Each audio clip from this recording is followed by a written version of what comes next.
من قبل ان تنزل التورات ایمیل اگه قطعی کل طعام کان حلا لبنی اسرائیل، تمام خوراکا حلال بود بالای بنی اسرائیل که کی من قبل ان تنزل التورات، پیش از اینکه تورات نازل کرده شود هیچ طعام سری از یا منع نشده بود بجز از یک طعام که او را اسماعیل علیه السلام شخصا برای خود منع کرده بود بنابر مرضی که برش پیش شده بود. قل بگوی پیغمبر علیه السلام چرا؟ آلی دیگه حرمتا و تحلیل و تحریم مکمل به توسط نقل میاد، عقلی را ثابت کرده نمیتونه. پس پیش از نزول تورات همه چیز حلال بود، با نزول تورات همه چیز حلال است. شما چرا این را از سری خود حرام میگه، از جان خود حل و حرمت میاری؟ و گفتن نه این پیغمبر ها برای ما گفته.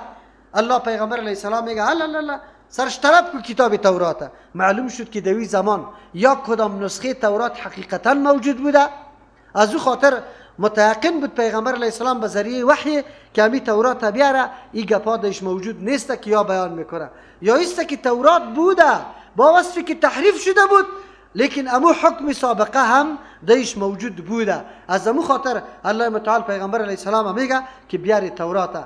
این دلیل نبوت پیغمبر علیه السلام است که پیغمبر علیه السلام چی خبر بود که در تورات دیگه پس یک آدم یومی نخوانده بود، نه کتاب تورات مطالعه کرده بود و نه چیزی بیان شده بود، لیکن به ذریعه وحی برش معلوم شد. این دلیل نبوت خود پیغمبر صلی الله علیه و سلم است. قل بگه پیغمبر علیه السلام فاتو بالتورات، بیار تورات فتلوها تلاوت کنه ان کنتم صادقین اگر شما در دعوای خود راستگوستی. فمن افترى علی الله الكذب، یا آماده نشدن که تورات بیاره قطعا، چرا که دروغشان بر ملا و آشکارا میشد. الله میگه فمن افترا، کسی که دروغ جور میکنه علی الله الكذب بالای الله دروغه، من بعد ذلك کسی که جور میکنه علی الله بالای الله الكذب دروغه من بعد ذلك پس ازی یعنی واضح شد که شما دروغ بسته، فاولئک هم الظالمون، این همی مردم است که حدود الله را مراعات نمیکنه، از خود چیزا را اضافه یا حلال یا حرام میسازه، این همی خروج از دین است. دین اینا میگه که تابعداری از وحی الهی شوه، از خود آرا و افکار و نظریات دین جور نکنیم. از همون خاطر است که در دین اسلام بدعت ها مذموم است و رد کرده شده. علتش است که بدعت یک چیزی دین معرفی کردن از به نظریه و مفکوره خود است و او از دین شمردن است و این سبب انحراف از دین میشه و سبب از بین رفتن دین میشه. از او خاطر در شریعت بدعت خیلی مذموم است، اما مردم ها این گپا را یاد نداره. امروز هم همینطور است. بعضی مردم ها میگه اینی کار است اینی کار است. ما امروز یک سلسله کارا را میبینیم، سری قبرا مجاورا نشسته، گنبتا سرش جور شده، بیرقا سرش بسته شده، مردم برش سفرا میکنه. در کدام کتاب است؟ کلگی ما دعوای حنفیت هم داره. آیا در مذهب امام ابو حنیفه رحمه الله همینطور است؟ این را بگذاره. امروز ببینی خفتنا در 8:30 بجه نماز خفتن میشه. نقشه مذهب حنفی را بکش و مناسب مخو که می دلم میکفه به می خاطر است. یک عامی از پیش سوال نمیکنه که مناسب 8:30 بجه نماز میخوانی وقتی خفتن داخل شده یا نه؟ تو خو حنفی هم هستی. به نزد امام ابو حنیفه سفیدی باید در افق گم شود بعد از خفتن داخل میشه، به نزد دیگران سرخی گم شود. سرخی پیش گم میشه، سفیدی پس. و چی وقت نماز میخوانه و تو چی وقت نماز میخوانی؟ عجیب حنفی خود میگیری. وقت داخل نشده نماز خوانده ای. آیا در مذهب تو همینطور است؟ امام ابو حنیفه رحمه الله یا در کدام کتاب همینطور گفته که به وقت نماز بخوانی؟ نماز خفتن وقتش تعلق به آرای مردم داره. مردم که توافق کرد که گفت ملا صاحب 15 بالا بخوان، تو 15 بالا میخوانی. دین امیر میگه بیاریم کتابی تانه که ببینیم. فتلو کتاب الشامی معتمدترین کتابی تانه است، بخوانی هست دیش. او را بگذار و جناب حنفی که تو دعوای حنفیت داری، تو را به الله قسم امامایی که در تراویح گرفتی اجرت داده رو استی، این جایز است مذهبی تو؟ این نمازی که تو میخوانی که نه رکوع نه سجده نه قومه نه جلسه مراعات نمیشه، این نماز است؟ این درست میشه نمازی تو که مقتدی تو نه سبحان را خوانده میتونه، نه سبحان رب العظیم پورا میتونه، نه دعاهای قاعده را دیگر را خود بگذار. خشوع در کی میاد؟ خشوع کی میاد؟ الله قد افلح المؤمنون الذين هم في صلاتهم خاشعون میگه. فقط بجز از این که طعن و لعن سری مردم بگوی که 8 رکعت تراویح نیست، که اینطور نیست، که سخن بگو. تو که 100 رکعت هم بخونی هیچ است ولی 8 رکعت از خودی پیغمبر ثابت است و صحیح خوانده میشه. تو یک دفعه ببین مردم ها را که نماز و دین چی را میگه. افسوس است مردم ما کورکورانه حرکت کرده رویسته، یک نفر نیست که سوال بکنه که بیردم و کتابتان همینطور تراویح وجود داره، شما برای ما نشان بدی. این تنها برای یهود و نصارا نیست، قرآن ما را درس میده. آن چیزی که واقعیت نداره شما بسته میکنی به دین. ما اصل حنفیت قطعش تضاد نداریم، اصل حنفیت سلفیت است و منهج سلف روان شدن است. امام ابو حنیفه رحمه الله سلفی است. هر کس قطع ما دعوا داره بیا که سفید کنه. شما گرفتی از خود آرا و نظریات چسباندی در حنفیت و حنفیت معرفی کردی حنفیت است. کجاست؟ بیاری شما کتابایتان که بخوانیم که چطور است. حاضر شده نمیتونه. خیر چرا دروغ بسته میکنی؟ عقیده امام ابو حنیفه رحمه الله چطور است؟ از تو کتاب عقیده تحویه را چاپ کردیم، ان شاء الله در دسترس شما قرار میگیره، باز بخوانید که حنفی کیست و امام ابو حنیفه و شاگرداش چی عقیده داشت، براتون واضح شود که امروز دعواگرای حنفیت معلوم شود که واقعا و حنفی هستند یا نه که نه دروغ بسته میکنه، خدا دروغ نسبت میکنه به حنفیت. فمن افترا، کسی که بسازه علی الله بالای الله الکذب دروغ من بعد ذالک، پس از اینکه حقیقت واضح شد و معلوم شد، فاولئک هم الظالمون، طور مردم خیلی ظالم هستند، حد تجاوز میکنه. قل بگوی پیغمبر علیه السلام هرگاه که دروغ یهود ثابت شد که الله در هیچ امرای به واسطه هیچ پیغمبر چیزی را الله حرام نکرده از طعام از خوراکا، بگو که صدق الله، راست گفت الله متعال، الله همه چیز راست گفته، شما دروغ میگه از خود میگه، در کتاب الله چیزا نامده. فاتبعوا ملت ابراهیم، پس بعد از ثبوت حقیقت اسلام که او روش ابراهیم علیه السلام است، کلی انبیاء علیهم السلام است، الله میگه تابعداری کنی از ملت ابراهیم علیه السلام که در نشان و علامه حنیفیت چی است. حنیفی مانا بود حنیفا که او مایل به سوی توحید الله بود، یکتا پرستی الله، از هر قسم شرک مبرا و پاک. یک مانا حنیفا این موحد فطری بود، فطرتا عقیده توحید الله داشت بود. دو مانا. سوم حنیف بود ابراهیم علیه السلام، حنیف بود چی مانا؟ حقگرا بود، حقگرا. او نه تقلید بابا را کرد، نه از پدر، نه از قوم، نه از پاچا را، بلکه مقابله را کرد. و تو کورکورانه روان هستی، کورکورانه زنگ میزدن ما روزه داریم، من گفتم پشت مولا که کورکورانه روان هستی، برای ما چی زنگ میزنی که روزه دارم؟ و کدام دلیل تو روزه گرفتی؟ نه مولوی سوالی میشه و نمیشه؟ نمیشه. یه روز روزه نمیشه بخوری، روزه نمیشه. با جنتری روزه میگیره، میگه جنتری اینطور است. جنتری از کی؟ بگه جنتری هم از چی میگه؟ سازمان ملل حقوق بشر. در جنتری از او روزه است، از او خاطر روزه میگیرن. عجیب مردم هستن، الله رحم بکنه. فاتبعوا ملت ابراهیم، تابعداری کنی از روش ابراهیم علیه السلام، حنیفا که علامه و نشان ابراهیم علیه السلام حنیف بود، مایل به سوی حق، بیزاری اعلان کننده از همه باطل. و ما کان من المشرکین، نبود ابراهیم علیه السلام از مشرکین. تعریض کرد بالای یهود و نصارا، چرا واقع مشرک بودن؟ یکیش عزیر ابن الله میگفت، دیگه عیسی علیه السلام. اگر امروز با شما ابن الله چی مانا؟ نازدانه، نازدانه. من خو یک گناهگار هستم که به الله پیش شدن نمیتونم، خو نازدانه الله است که هر قدر گناهگارم باشه الله قانونی خود سرش میده میکنه. لیاز یزور داره، لیاز یزور داره. تو امروز هم عقیده را نداری، در مورد سخی، در مورد پیغمبر، در مورد زیارت ها هم عقیده را نداری، باز چطور خدا ملت ابراهیمی قرار میدی؟ ان اول بیت وضع للناس، این دفع اعتراض دوم است. چطور میگه بیت الله او قبله مسلمانان نیست، بلکه قبله مسلمانان، قبله انبیاء علیهم السلام او نموسته. چرا؟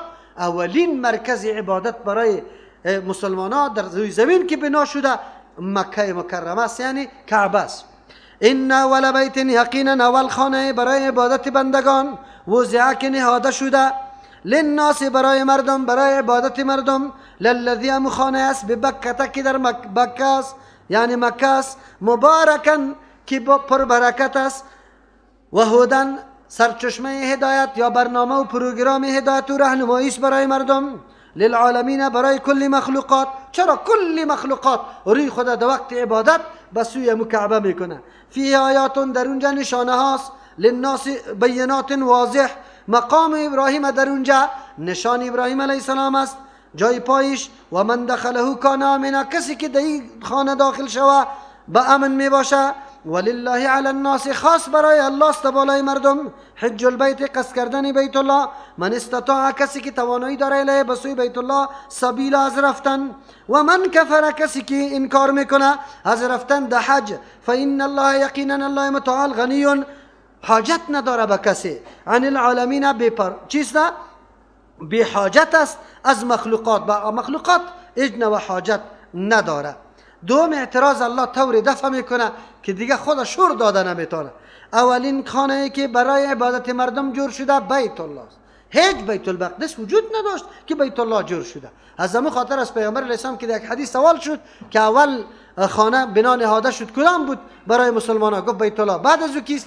گفت بیت المقدس. در بینشان چقدر سال بود؟ گفت 40 سال در بینشان وقت بوده. از همون خاطر اول خانه که قبله تمام مردم شده او بیت الله بوده. پس ادعای شما یهود به اساس است، نادرست است، غلط است. او را قبله انبیاء علیهم السلام معرفی کردن این سند صحیح نداره. دوم موضوع این مبارک است. الله در این بیت الله عجیب برکات را گذاشته. از همون خاطر قابلیت از این را داره که مردم روی طرف از او بگردانه و این را قبله چیست خود بسازه. چرا؟ این قبله انبیاء علیهم السلام هم است. اول با برکت است. برکات دو قسم است، هم حسی است و هم معنوی است. برکات حسی در مکه اینمی است که هر نوع تولیدات هر مملکت در مکه مکمل به طور خیلی فراوان پیدا میشه.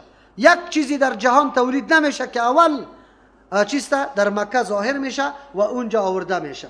الله اینطور برکت حسی است. عمیق قدر مخلوق الله میره یک نفر خود شکایت کنه که برای ما نان نرسیده.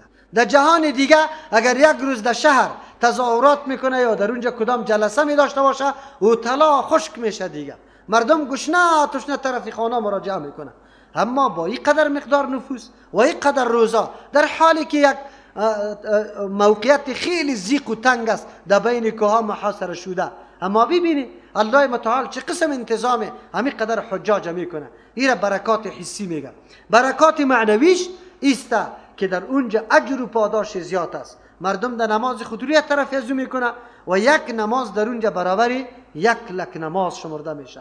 الله در اونجا طواف عبادت قرار داره. در یک جای دیگه طواف عبادت نیست به جز از مکه مکرمه. الله در اونجا او را مقام اعتکاف و مقام نماز است. یک لحظه بیت الله بدون طواف نیست و حرم بدون عبادت کننده و معتکف نیست. همیشه در اونجا عبادات الله میشه. از او خاطر برکات معنوی هم در اونجا است. و هودن برنامه هدایت است. چرا؟ یکی خود جهت قبله همه مسلمان است که شناخته میشه مسلمان ها که کدام طرف نماز میخونه اهل قبله گفته میشه. دوم است که برنامه هدایت است. در مواسم حج از هر گوشه و کنار مسلمان ها طرف از او حرکت میکنه، در مراسم حج شریک میشه. مراسم حج یک مدرسه عقیدتی، مدرسه نظامی، مدرسه اقتصادی، مدرسه فرهنگی، هر مدرسه که برش بگویی که او سازنده و نیازی بشریت است در حج برای مسلمان ها حاصل میشه. این جدا موضوع مسئله است که حاجیای افغانی ما این نکته ها را درک کرده نمیتونه. اما در حقیقت یک درس بزرگ عملی است برای حفظ عقیده. لبیک اللهم لبیک لا شریک لک لبیک. در اونجا نظام اجتماعی و وحدت چطور است؟ پشت یک امام اقتدا میشه. کسی آمین بالجر میگه، کسی خفیه، کسی دست بالا بسته کرده، کسی پایین، کسی ارسال کرده، حتی یکی بالای دیگه ادناترین سخن نمیگه. آنقدر نظم و امن برقرار است که پرسان نکن. عجیب درس است. اگر کسی در اونجا واقعا با یک مفکوره خیلی دقیق اونجا فکر بکنه میفهمه که مراسم حج چقدر آموزنده است. نظم و نظامی که الله در مراسم چیست ارزانی کرده، توفیق داده به مردم چقدر است. کل مخلوق الله یک قسم لباس پوشیده، امیر و فقیر یک رقم، التجا و عاجزی در عرفات برای الله داره. جاهای چیست که سنگریزه زده میشه به یک سان است، فرقی نداره که کسی یک امتیازی داشته باشه. همگی میآید برای تسلیمی الله متعال مولا را قربان میکنه، نشانه از کمال اطاعت خود میده. شما ببینید که واقعا کعبه برنامه هدایت برای کیست؟ بشریت است. اصلا حجاج کرام وظیفه دارند که یا تمام مزایای از او را پس برای او مردمانی که اونجا را ندیده، پس بیان کنه و تبلیغ بکنه. للعالمین، برای تمام مخلوقات. فیه آیات بینات، در اینجا نشانه های واضح است، واضح برای عبادت الله. در بیت الله یکی از جمله نشانه ها اینمیسته که مقام ابراهیم است. الله بیبی که چطور جای پای ابراهیم علیه السلام تا روز قیامت نگاه میکنه. آلی هم در بین شیشه مقام ابراهیم دور طرف آب زمزم در طرف شرق وجود داره، روی بروی چی میگه دروازه کعبه و سنگ اسود که برش میگه در روی بروی از او قرار داره. آلی پشتی سری از او 2 رکعت نفل خواندن بعد از طواف، این سنت است اگر به کسی میسر شود، ورنه در هر جا که کسی خواند بالکل درست است. الله متعال امی جای پای ابراهیم علیه السلام که در سنگ نقش گذاشته شده تا روز قیامت نگاه کرده. ابراهیم علیه السلام شخصیتی بود که آثاری پایشان تا روز قیامت باقی گذاشته شده. چرا؟ به خاطری که خون و جان و گوشت و بدن ابراهیم علیه السلام مکمل توحید پر بود. توحید، عقیده یکتاپرستی ابراهیم علیه السلام اینطور بود، اینطور نمایان بود که اون هر کس میدانه که ابراهیم چی مبارزات کرده و چطور بت‌ها را شکستانده، نگذاشته که مردم در گمراهی غرق باشه، دعوت داده. الله متعال خوشش آمده بندگی که ابراهیم علیه السلام و اولادش برای الله کرده، اون نشانه برای ما گذاشته شده که ما پیروی از او بکنیم، در ملت از او روان شویم. او پسر خود در قربان آماده کرد، خود در هجرت و خود در قربانی آماده کرد، بت‌ها را چی کرد؟ از بین برد. زن بیبی که چقدر اطاعت میکنه در خشکه، امروز یک طفل زندگی میکنه. امروز زن ما اگر در خانه یک روز باقی بمانه، صبح تو را از خانه میکشه، میگه تو چرا شب نامدی؟ خانه ایلا بود، مرا ایلا کردی. لیکن اون زنایی بودن که برای تعلیم دین الله در اون جاها اون صبر و حوصله کردن. این در حقیقت درس بندگی را برای ما و شما میده، چه قسم بندگان الله متعال باشیم. و من دخله کان آمنا، کسی که داخل میشه در بیت الله در بکه آمنا است به امن. بالکل در دنیا نظیری تو امنیت کسی داده نمیتونه. عموم مملکتی که خیلی زیاد مجهز است با وسایل ظاهری، آیا امنیت درش وجود داره؟ در امریکا در سالانه چقدر دزدی میشه، چقدر اختطاف انسان ها میشه، چقدر ظلم ها میشه، چقدر نفر خودکشی میکنه. اما در حرم شما ببینید چی امنیتی وجود داره، سکون، آرامش، همه، نه جنگ، نه جدل، نه هیچ چیز نه. ولله خاص، برای الله است، علی الناس، بالای مردم، یعنی فرض است، ضروری است بالای مردم، حج البیت، قصد کردن بیت الله. این مقام، این بیت الله دیگه چی منزلت داره؟ چرا؟ هر کسی که توانایی رفتن به او داشته باشه سرش فرض است که باید بروه. من استطاع الیه سبیلا، کسی که توانایی سبیل راه داشته باشه. استطاعت چی را میگه؟ 2 قسم است، هم مالی است و هم بدنی است. استطاعت بدنی را میگه که تندرست باشی، صحت داشته باشی، شل شرطی ترگپا نباشی که نمیتونی رفته. استطاعت مالی را میگه که رفت و آمد تو نان نفقه عیال و خود داشته باشی. اونو وقت سر تو فرض است که در اونجا باید بروی. پس معلوم شد که منزلت بیت الله خیلی زیاد والاست و همی قبله انبیاء علیهم السلام است. و من کفر، کسی که انکار میکنه، فإن الله، یقینا الله متعال غنی و ضرورت نداره، بی ضرورت است، عن العالمین، از مخلوقات. اگر کسی انکار میکنه، اصل در اینجا اشاره به نکردن حج است. در یک حدیث هم میاد که پیغمبر علیه السلام میگه کسی که توانمندی پیدا کرد به رفتن حج و نرفت، دیگه دلش که یهودی میموره، اگر نصرانی میموره. البته به ترک عمل غیر از نماز در دیگه هیچ چیز آدم کافر نمیشه. تنها در نماز اگر به طریق دوام کسی نماز نمیخونه کافر است، زنش طلاق است و تمام عبادات دیگه هم قابل قبول نیست. در این مورد حدیثای خیلی زیاد آمده و محدثین کرام نظرشان این همیسته که به طریق دائمی نماز ترک کردن این کفر است. اما دیگه فرایض به ترک کردنش کفر شده نمیتونه. اینجا چرا الله متعال تعبیر به کفر کرده؟ یعنی عمل کافر است. کافر است که نعوذ بالله عقل پرانی میکنه، میگه چی کنم دو خانه خشک، دو بیابان خشک کجا چی؟ نعوذ بالله. امروز هم امیطور مردم پیدا شده، یک تعداد از یک قسمی تبلیغات میکنه، چی فایده داره؟ نعوذ بالله. مردم بیعقل میره در بین دو کو یک خانگه کی سیاه، اونا چی میکنه که طواف میکنه؟ الله متعال بندگان خدا اینمی قسم چی میکنه؟ امتحان میکنه. اینی مردم کافر میشن نعوذ بالله. چرا؟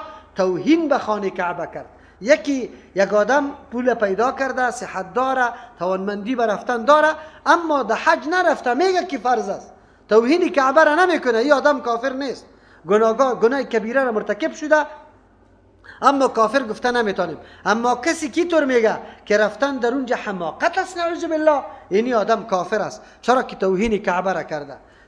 بعضی مردم ها از این ناحیه اینمی قسم تبلیغات میکنه که حالی فعلا در جامعه ما و شما زیاد موجود است. دوم نحوه تبلیغات اینمیست که وا میگه از این کده در کعبه چی میکنی؟ این کعبه در اینجا وجود داره، چرا؟ این فقیر مسکین است، مصرف کو پولی تا همی برات کفایت میکنه. این گپ قطعا غلط است، قطعا نادرست است. در زمان پیامبر علیه السلام هم خیلی زیاد فقرا موجود بود در مدینه، اما در حج، در فرایض حج کل صحابه شریک میشه و فریضه علیده است، تعلق به این نداره. فقیر و مسکین هم الله علیده حکم کرده که صدقات بده. و یسالونک ماذا ينفقون قل العفو، چیزی که زاید داری مصرف کو دیگه. ولیکن اینطور نمیشه که یک آدم اینجا مصرف بکنه نعوذ بالله به فقیر و مسکین بده، بگوید که نه حج امینجا خوب است. او کسی که میگه چی است؟ دل به دستاور که حج اکبر است از هزاران کعبه، یک دل بهتر است. این گپ غلط است، این الحاد بیدینی است. چرا؟ دل به دست آوردن چی است؟ نعوذ بالله یک بچه را دلش به دست آورده میتونی که زنا قتلش بکنی، از دختر همچنان نعوذ بالله دل از اون به دست میاری. دل قمارباز است که پیسه برش قرض بدی، دل سودخور است که سود برش بدی، دل دزد است که قراخه کنی دروازه تان باز مانی، دلش به دست میاره نعوذ بالله. از هزاران کعبه میگه یک دل بهتره. این یهودیت و نصرانیت است، این ملحدین است که امروز به نحوی دیگه مردم از دین اسلام میکشانه، دعوت به دین اخلاقی میکنه. اخلاق جزی دین است، پورا دین نیست. از همون خاطر کسی که آل این تبلیغات میکنه که اینجا سری فقرا مصرف کنه، در کعبه نروی، در حج نروی، این الحاد و بیدینی است نعوذ بالله. این غلط گپ است. یک کسی که حج فرضی میره تو این توصیه را برش بکو که ای آجی وقتی که اونجا میری آلیگه تسبیح که در کارخانه چین تو چلانده رو استی پیسیت در اونجا در چین میره، این تسبیح غلطه نگی، این تسبیح نیست. تسبیح سبحان الله گفتن است، مردم ها در انگشت خود میگن. چی ضرورت بریسته که تسبیح پلاستیکی بنامیسن درست و فلان راست و قیمت ها را دهش بپردازی؟ همی بدعت و ناروا و ناجایز و اسراف نکو، این تبلیغات نکو.